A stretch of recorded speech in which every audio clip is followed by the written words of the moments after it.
Bonjour les enfants, ou rebonjour si vous avez vu la vidéo de la surprise.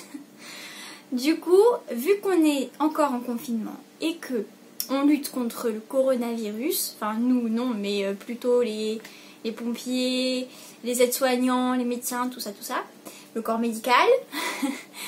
Du coup, j'ai décidé aujourd'hui de vous lire une histoire de Sam le pompier. Bon, c'est le dessin animé, ok, mais là ce sera le livre. Voilà, pour les soutenir, les encourager, en leur honneur. Et j'espère que ça va vous plaire. C'est pas une activité obligatoire, vu que normalement c'est férié. Mais bon, je le fais, voilà. Ça peut vous occuper. Sam le pompier, une nuit mouvementée.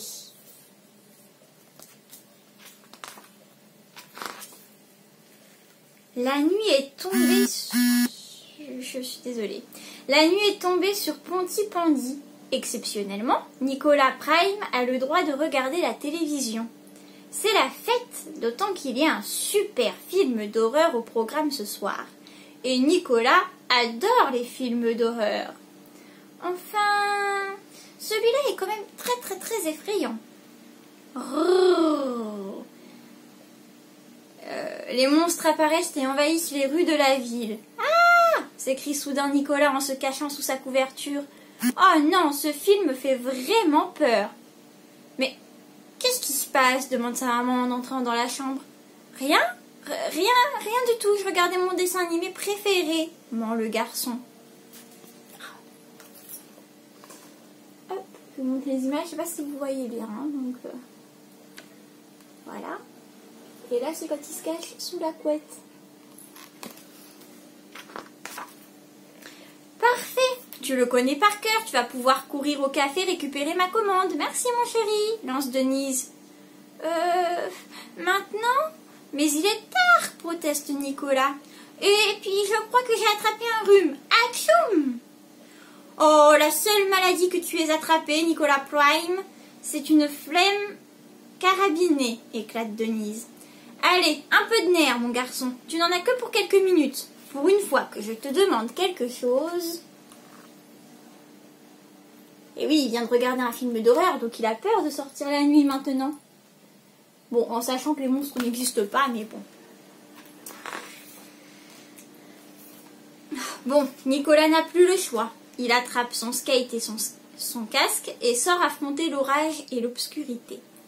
Il n'a regardé que le début du film d'horreur, et pourtant, il est déjà totalement terrifié. « Tu ne me fais pas peur, tonnerre !»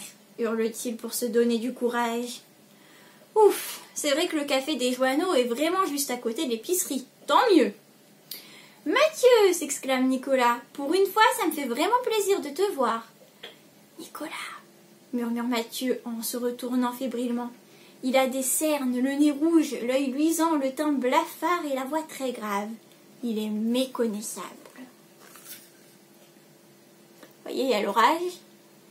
Et puis le petit garçon, donc Nicolas, il a son skate, son casque. Et là, c'est son copain qui est venu voir. Enfin, son copain, le monsieur qui est venu voir. Et qui a l'air un petit peu malade. Oh non! Hurle Nicolas en tournant les talons. Tu t'es changé en zombie. En zombie de Pontypandy. En zombie. Oh, mais quelle horreur! Ne m'approche pas, laisse-moi tranquille. Chez les Carreaux, Marie et Max profitent qu'Hélène soit de garde à l'hôpital pour regarder le même film d'horreur. Enfin, c'est surtout Marie qui le regarde, car Max dort comme un bébé. Vous voyez, il a eu trop peur, il est parti en courant.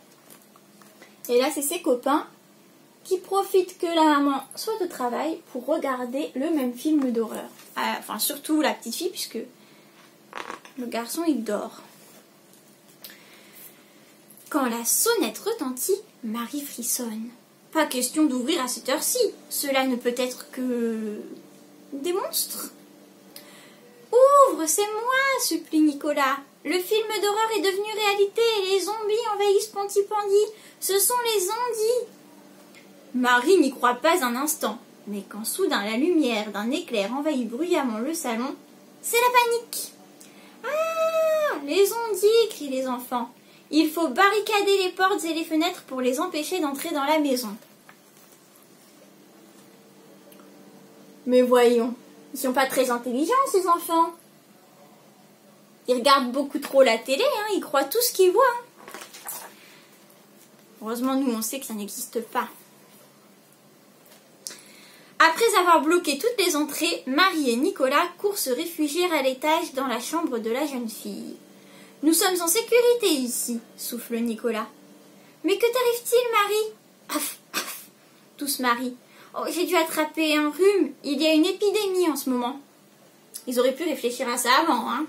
« Oh, tu parles, » dit Nicolas en quittant précipitamment la chambre de Marie. « Les zombies disent tous qu'ils sont enrhumés, mais moi, je connais la vérité. » Un peu toc-toc. En claquant la porte, la poignée lui reste dans les mains. Mince, Marie est enfermée dans sa chambre, impossible de sortir maintenant. Voyez, elle aussi, elle va tomber malade. Mais c'est juste parce qu'ils sont malades, ils vont pas se transformer en monstres. Et lui, comme il a fermé la porte avec un peu trop de force, ben, il a cassé la poignée. Le pauvre Nicolas ne sait pas quoi faire. Il aimerait bien appeler Sam le pompier à la rescousse, mais où est passé le téléphone? Le garçon tourne sur lui-même à la recherche d'une solution, quand soudain, il aperçoit une fusée de détresse dans le sac de Max Caro. La voilà la solution! Dans la précipitation, Nicolas a mal utilisé la fusée éclairante. Elle a rebondi sur le rebord de la fenêtre pour atterrir directement sur le panier à linge qui s'enflamme aussitôt. Catastrophe! Voilà, il a voulu utiliser la fusée. Bien sûr, comme c'est un enfant, il ne savait pas faire. Et donc la fusée, elle est partie dans le panier de linge sale. Et voilà, ça a mis le feu à toute la maison. Bravo!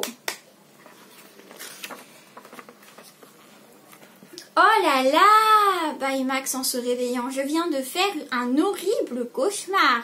Nicolas Prime lançait une fusée éclairante dans le panier à linge, ce qui mettait le feu à ma maison. Ah, heureusement ce n'était qu'un coche. Oh non, c'est la réalité, vite, il faut appeler Sam le pompier.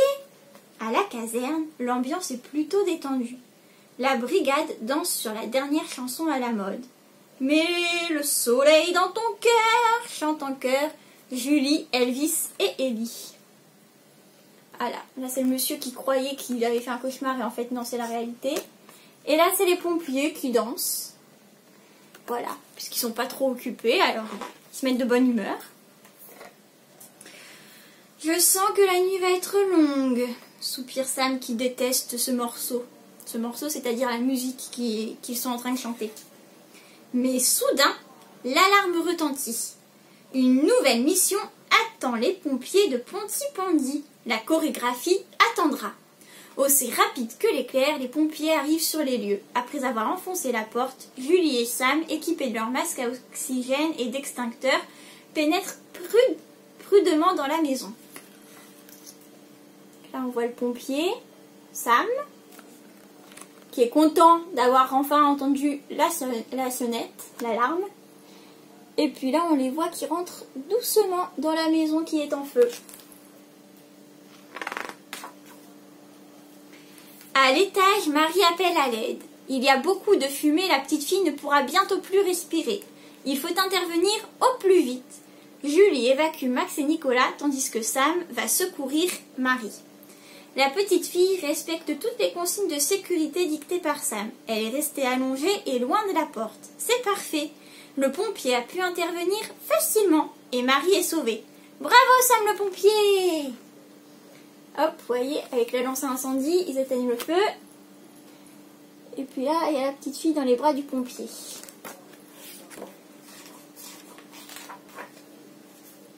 Que s'est-il passé? Demande Hélène qui arrive au même moment. Nicolas a bien failli réduire notre maison en cendres, tousse Marie. En plus, je crois que je suis malade. Probablement, ma chérie. Tout comme Mathieu et bien d'autres habitants de Pontypandy. Il y a une épidémie de rhume en ce moment. Ah, tu vois, Nicolas, ce ne sont pas des zombies, ils sont juste malades, lance Marie. Oh oui, je suis désolée, murmure Nicolas. Je crois que ce film d'horreur m'est monté à la tête. Je crois bien, oui. Attention, intervient Sam. Les fusées de détresse sont des objets dangereux qu'on ne peut pas utiliser n'importe comment. Bon, c'est trop tard, la bêtise elle a été faite, mais bon. Quand même, il a raison de prévenir parce que c'est un petit garçon qui fait beaucoup de bêtises, j'ai l'impression, ce petit Nicolas.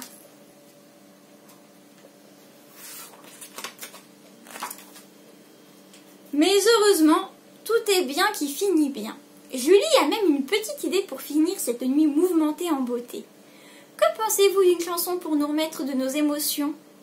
Mets du soleil dans ton cœur, chantent ensemble les pompiers. C'est la chanson que Sam le pompier n'aime pas du tout. Et voilà, ils dansent tous ensemble. Voilà, c'est la fin de l'histoire. J'espère qu'elle vous a plu. Et puis à bientôt dans une prochaine vidéo les enfants.